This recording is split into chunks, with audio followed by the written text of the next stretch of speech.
Okay, so for a change, hindi naman ako nagda-drive ngayon. I'm here at home.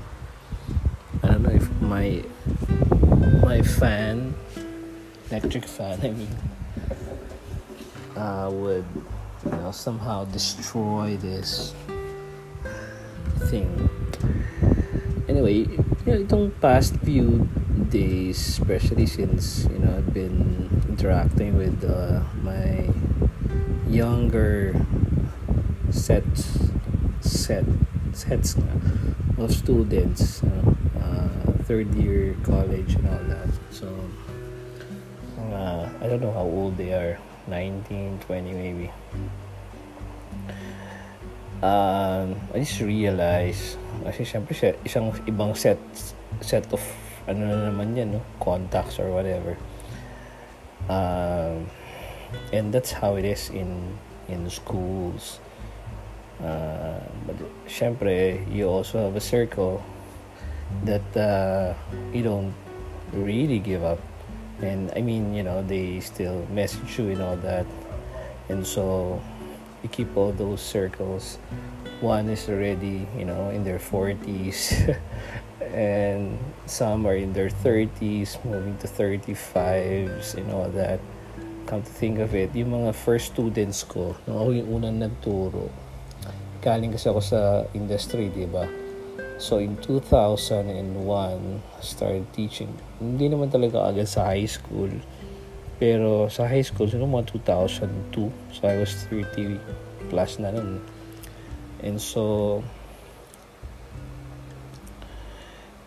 that was 20 years ago na. So if they are about 16 during those times, 36 sila ngayon. So, 'di ba, pang how time flies really. And just recently, ito yung haba ng intro, 2 minutes ito yung na-receive kong hindi naman question, no, kundi parang you have that, those kinds of friends na student naman rin, no? Pag kinamusta mo, parang tagal na kitang gustong kausapin, ganito, ganyan. It's all about the idea of adulting. Alam mo yun? Natakal ko na ito dati, but I think for every person it's different. Ito naman, na-feature ko na rin siya dati. Syempre, I don't wanna call her out by name, but parang feeling niya hindi siya nagli-live up to her ideal, parang she's living a life, and it's like parang ito na naman yung free will last time, parang you're being a good mom, a good wife, a good daughter to your parents, because they're still around. Pero parang, you live from day to day, and you feel like, you have not accomplished anything at all. And siguro, because I seem to be okay, they would ask for my advice, or hindi naman talaga advice, no? Sometimes people just lean to you, towards you, just to get a glimpse of, your so-called wisdom. In reality, hindi naman talaga wisdom yun. It just so happened that you got born first, and that's why it's called wisdom. If you're older, right? You committed more mistakes than them, so that's why it's called wisdom. So anyway, mapapayo ko sa kanya. Lahat ng tao, I think, hindi naman talaga nagiging perfectly happy with their condition. I used to be that person na nakatingin sa happiness like as if it's really the ideal thing, kasi nga scholastic, scholastic sa philosophy, siyempre St. Thomas Aquinas, whatever, Aristotle, whatever, and St. Augustine. It would seem that the end of man, the finality, the happiness of man lies in that he is happy, he cannot choose not to be happy. And there's always that, na parang more akin, no, more like the idea of God, the perfect being, infinite wisdom and happiness and all that. Even heaven is deemed like that in the medieval, philosophy. Somehow, nung after that, lalo na nung mga Jean-Paul Sartre, no? Ayan, mga yan, no? Being nothingness. Heidegger, ayan, yan, mga ganyan. Yung more of being, rather than being, it's becoming. Niisip ko yung expression, ba? Jesus, my psychology, my psych friend would kill me for this. Walang Google to kasi dito naman ako sa phone nagre-record. So, yeah, mamaya maalala ko yun. Kung hindi, just feel it right here. So, merong ganung philosophical movement, after that, na it's not about being. Being kasi is like a static thing. Parang you look at happiness as if it's like you've arrived at one thing. Ano ba to? Parang eto na naman tayo Parang si ano na naman to, no? Parang si Jesus Christ, after pag-usapan na natin to dati, no? Na parang it's like happiness is like one thing na you will arrive and that's it, you'll be happy forever. But parang isn't it like boring if it's the case? Parang the mind is not made up that way. The human mind, at least, is not made up that way. We keep on telling ourselves, it's not it's gonna be a different body, blah blah. It's it's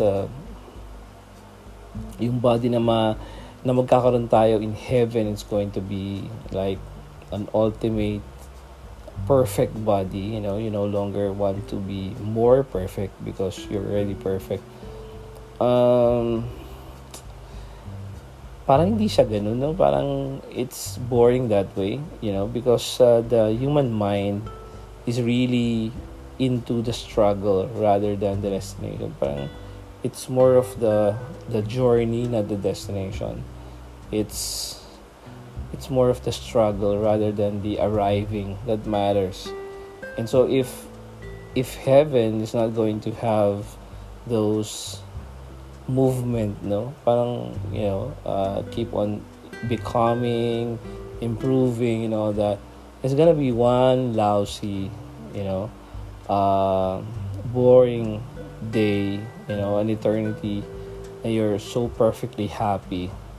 I think if you look at it nga, happiness becomes more meaningful, sabi nga ni Gwen sa Spider-Man. Happiness becomes more meaningful because it's not something that you hold on for a long time. It's like one glimpse. Maybe it lasts for like a few seconds, maybe a few months or even years if you want to argue along that line.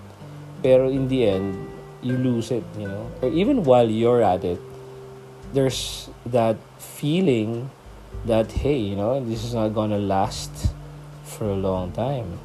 And that's why you hold on to it and really, parang make the most of it because it's not going to last, for a long, long time.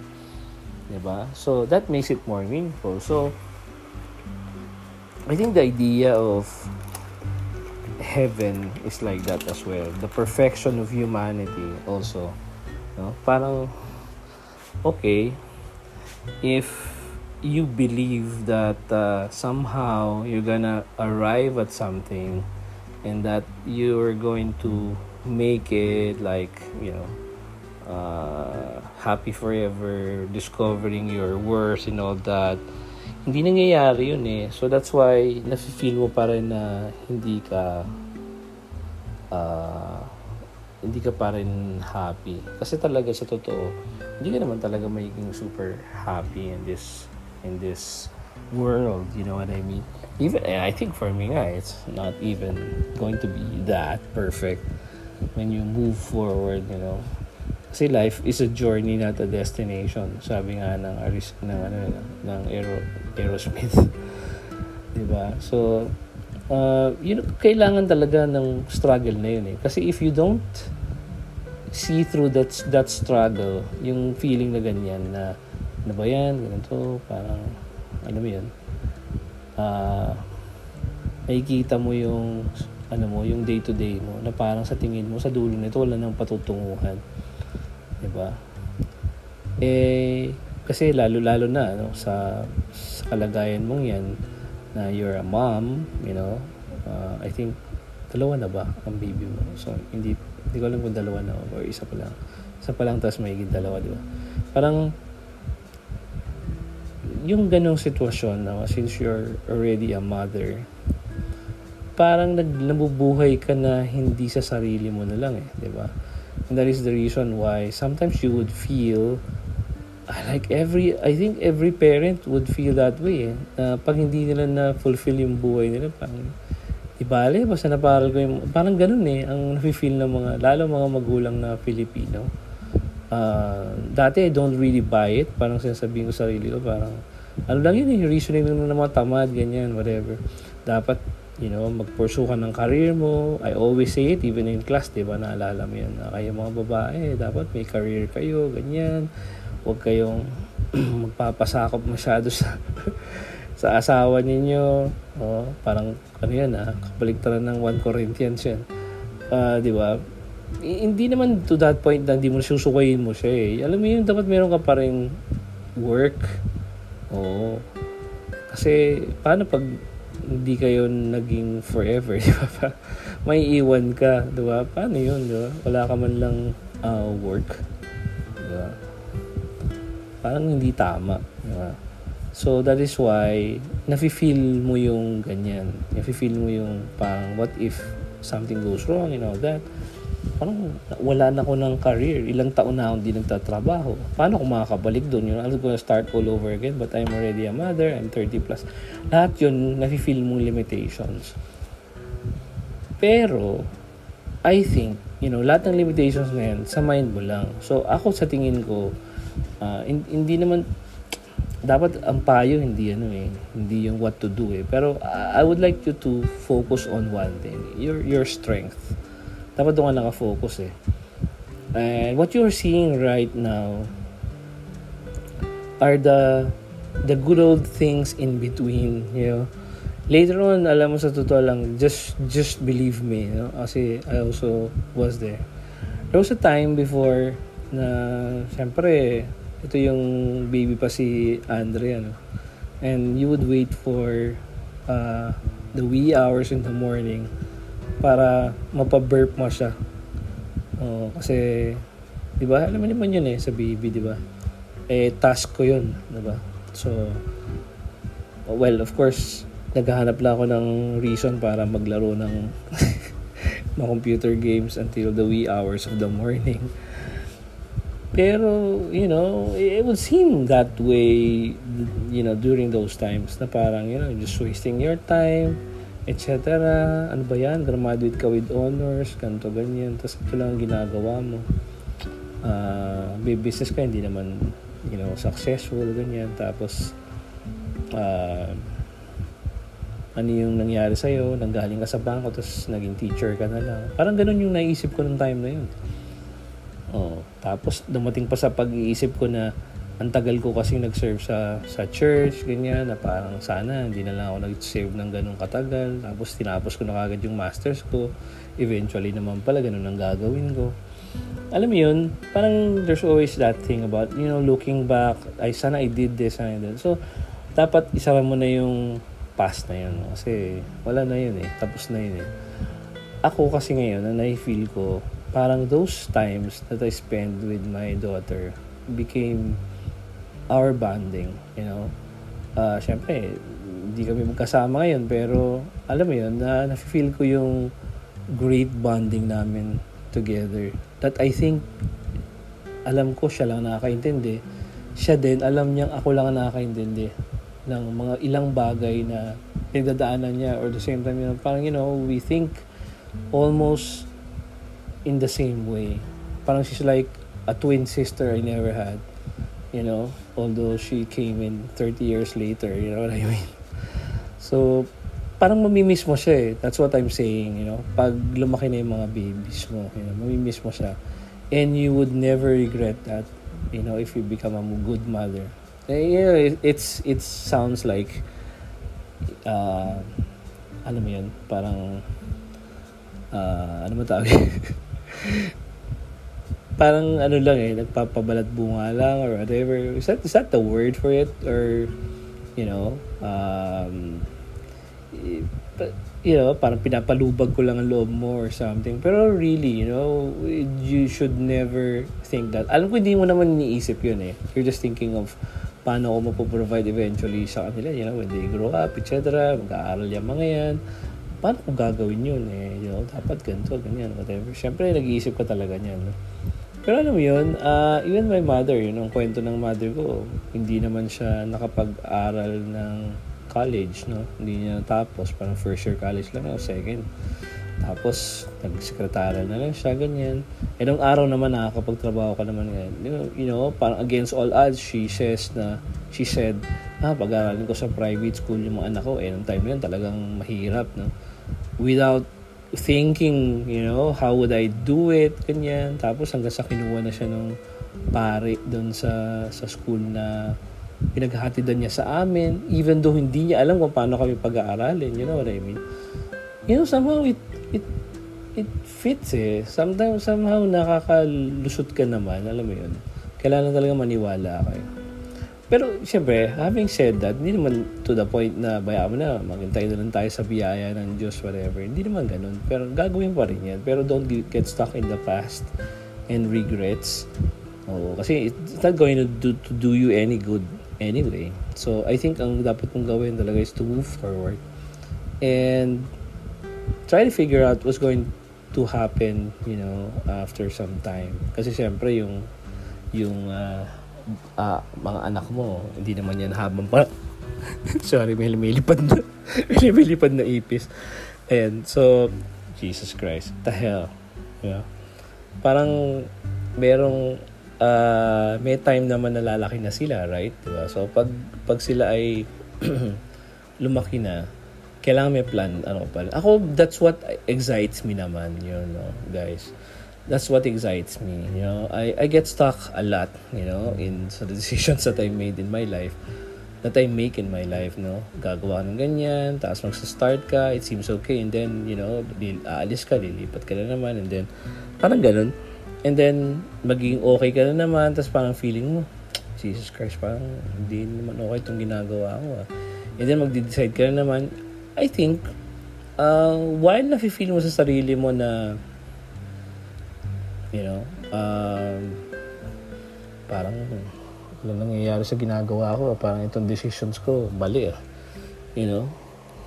ako na-excite ako that way na there's always that plan B, the eternal plan B, yung tipong like may options, way out, whatever, yun ganun, and always don't compare yourself with others. Lalo na Facebook, lungkot kasi nakikita mo yung ibang tao na minsan same as you or sometimes even younger than you seems to be doing okay, But remember, it's just the best pictures lang ang pinapakita nila or, best scenarios. Deep inside, may mga struggles din naman sila. So, why the hell would you compare yourself with them? You don't know where they came from, where they're going. Sabi nga nung poster na like kung kinukot ito since forever, there's always one star that belongs to you, it exists in the darkness, so even if it's far away, it's going to motivate you.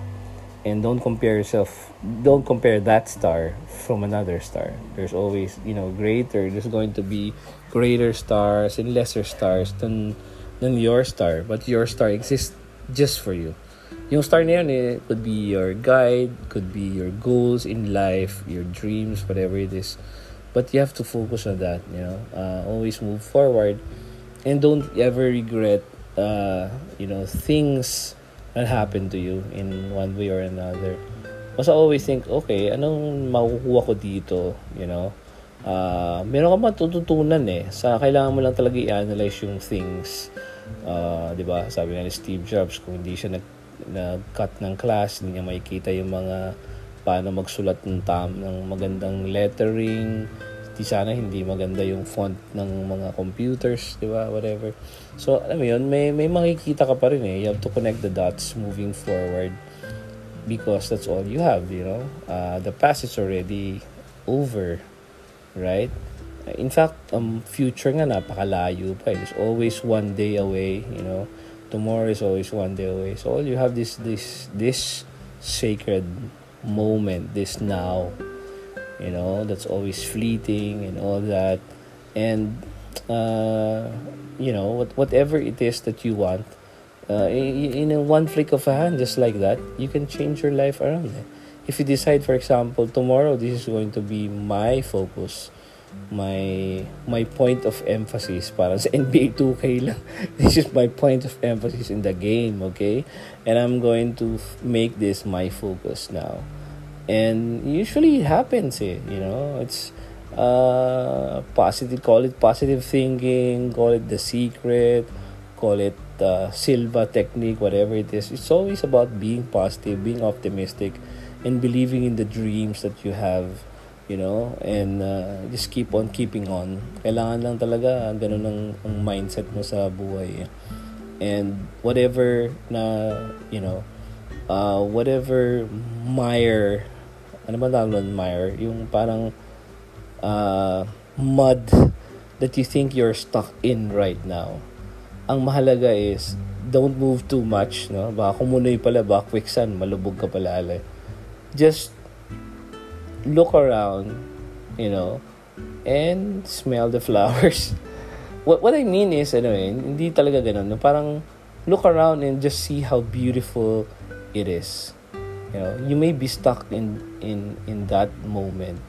Pero sooner or later, if you move forward, whatever. So, ma-realize mo, maalala mo yan, sabihin mo, shit, parang maganda pa ng time na yun, ng mami ako, ganito, nag-alaga ako ng baby, whatever. Tapos ngayon, hindi ko na makita yung anak ko, lalaki na nila, nag-asawa na, whatever. Tapos, empty nester na kami. Alam mo, empty nester, yung kayo na lang naiwan sa bahay. O, di ba? Pag matanda na kayo, panay ang away ninyo. Ganyan, di ba? It's always good to look back in the past. The past looks always greener. The grass always looks nicer, that. Kasi it's the past, But come to think of it, lahat naman ng bagay na now ay nagiging past, So that's all you're accumulating, pasts. So wala na rin mangyayari and you cannot fix anything about that, So move forward and whatever it is, this is going to be hard saying it, baka sabihin mo out of context to. Forgive yourself. Forgive yourself for all the things that you've done in the past, or for all the things that you did not do in the past. And always move forward. Forward ever, Ang daming mali ako, ang dami kong sablay na kahit ngayon pa din Parang iniisip mo siya, paano ko ito maaayos? Pagtas nito, I have to reset, whatever. And then sa susunod, di ko na yung gagawin. Iba naman ang mamamali mong gagawin, trabaho to sa trabaho, whatever it is, And I think the point is you commit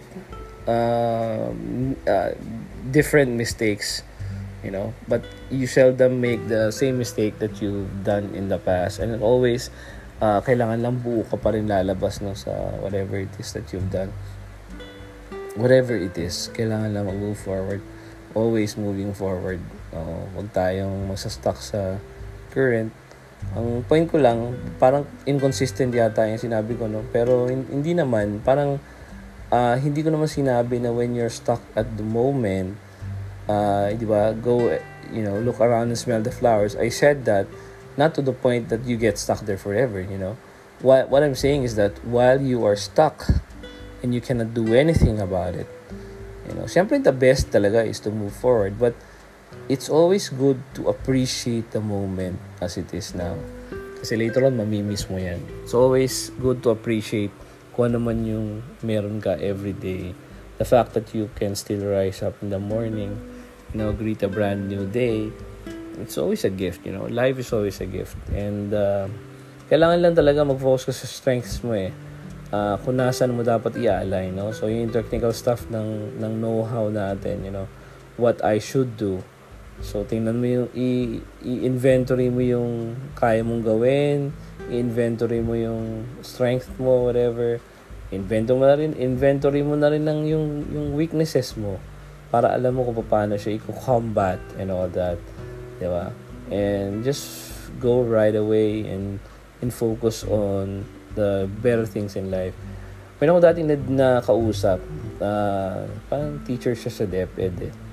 And ano pa nga kami nun eh, kami ni Che ang magkasama nun kasi ito yung time na si Che ay I think she's about to become a mother, tapos kasama kami sa isang parang training ng mga teachers, whatever. Tapos ito nakwento ko sa kanya to eh. Sabi ko sa kanya, alam mo, kaya ko pala sinasabi dahil kilala mo si Miss Che. Alam mo, minakausap ako siyang teacher din, kalain mo yun, parang nakatayo lang ako dun, nakausap ko lang siya ng sandali, pero meron siyang insight na pina-realize sa akin na I know that I'm going to share always to people, and this is what she said, sabi niya dati na daw siya, na maaga daw siya nag-asawa, parang 18 lang o 19, and I thought na parang na yun, parang I made a mistake, whatever. Tapos habang buhay na akong ganito na lang. And then hanggang sa hinahatid-hatid ko yung anak ko sa school, na nakausap ko siyang teacher na, bakit hindi ka mag-aral pa? Kasi bata ka pa, ganyan. Hanggang sa nag-aral daw siya. Tapos nung umabot na siya ng 30 years old, teacher na siya sa DepEd, parang feeling niya, parang yun na yung buhay niya, whatever. Tapos parating niya ng 30, naging naman siyang coordinator, ganyan. Alam mo yung hindi naman siya principal kasi parang 40 pa lang siya or something. Pero ang point niya is, alam mo yun, sir, sabi niya, kahit pala anong edad mo, kahit pa ang feeling mo, life, dati sabi life begins at 40. Actually, life begins wherever you are. Kung nasa 50 ka na, life begins at 50. Kung nasa 60 ka na, life begins at 60. Akala mo lang na pagdating ng 30, tapos na yan, maglalaylo ka na lang, smooth sailing na lang. Actually, hindi. There's always, kaya nga, ang maganda yung umpisa natin, struggle. There's always, struggle, good struggle. You know what I mean? Parang in the great sea of life, you're continuing to swim, continuing to row your, whatever it is, Parang parang life of Pi. You're continuing to row the boat. Kasi you want to go to the other side. Makarating ka dun sa may pampang, ng buhay. Whatever you conceive that to be, success, heaven, whatever, afterlife, life with God, whatever it is. But you always have to have that good struggle, to always move forward. So parang ganun yung na-realize ko na sinabi nga niya na so ibig sabihin ito yung meaning na sinasabi sa akin ni Lord ngayon kako, na parang wag mo isipin nakarating ka sa ganitong ganyan, na parang ganitong edad mo, whatever, tapos na yun na yun, that's it. Actually, there's always an adventure around the bend. Kasi kaya ko sinasabi yun because ang nafe-feel mo ngayon is yung you're getting stuck in one place, and parang it is becoming like a prison wall and all that, na parang there's no moving forward out of this because this is it, Pero yun nga yung message ko sa'yo na even if you reach 40, wala ka pang 40, pag nag-50 ka, katulad ko 50 na ako, 51, di ba? So pag nag-60 ka na, akala mo yun na yun that's it, matutulog ka na lang dyan, tapos that's it. Nanonood ka ng Netflix, labas ng konti, punta sa Walter, balik ka. Hindi, akala mo ganun na yung buhay But nasa atin lang yun. You could always make your life exciting, make life meaningful, and you always start that by thinking of others first rather than yourself. Kaya nga, ikaw bilang mother, you feel like you get stuck wherever you are right now. Pero in reality, I don't think that, hindi ako naniniwala na you're stuck. It's just those little moments in between, before the big game, or the little moments in between when the soul has to recharge, to sleep for a while, and then be back again, in the next couple of days or whatever. Kasi ganun naman talaga the soul gets recharged. And sa simbahan nga, meron pa tinatawag na retreat, It's like going back to treat yourself again, Parang babalik ka to treat yourself. So retreat. Or, having that conversation with your soul, and always looking back, hindi siya talaga negative, something negative, I don't view it as like that. Maybe you view it like that kasi piniisip mo ganito, sana ganito na lang ginagawa ko ngayon, whatever, hindi ko na pupursue yung gusto ko talaga. It's not too late naman at least knowing your weakness is half the battle won, pero focus on your strength rather than your weakness, kasi negative yun Focus not on the things that you have missed, yung mga things na gagawin ko pa, whatever, but focus on the present moment. And dapat alam mo na may map ka na, may internal map ka na saan ka pupunta, and hindi mo talaga mape-perfect yung mangyayari in each of the step that you are plotting, but best enjoy the ride, kasi it's always downhill pag naniniwala ka na basta meron ka namang goal sa buhay, malinaw yung goal mo. I always say that you have the fear of the Lord, you have piety, and you love your family, your babies and all that, and then you love yourself. Importante yun and always look at the brighter side of life. But mag-jot down ka na, ito yung magiging goal ko next year, this year itong gagawin ko. Kasi parang dapat ko na palang gawin itong mga bagay na to. Parang ganun. So, isulat mo yun. Ikaw ang makakasabi niya kung anong gagawin niya. Kasi, life has a good way of becoming a reality. Giving you the positive things. Pag nagiging positive ka Pag nagiging negative din yung paligid mo, diba? So, might as well be positive. There's nothing wrong with trying it. Or, nothing wrong with having that glimpse. Kanina, the word I was trying to remember was existentialism, the movement of Jean-Paul Sartre.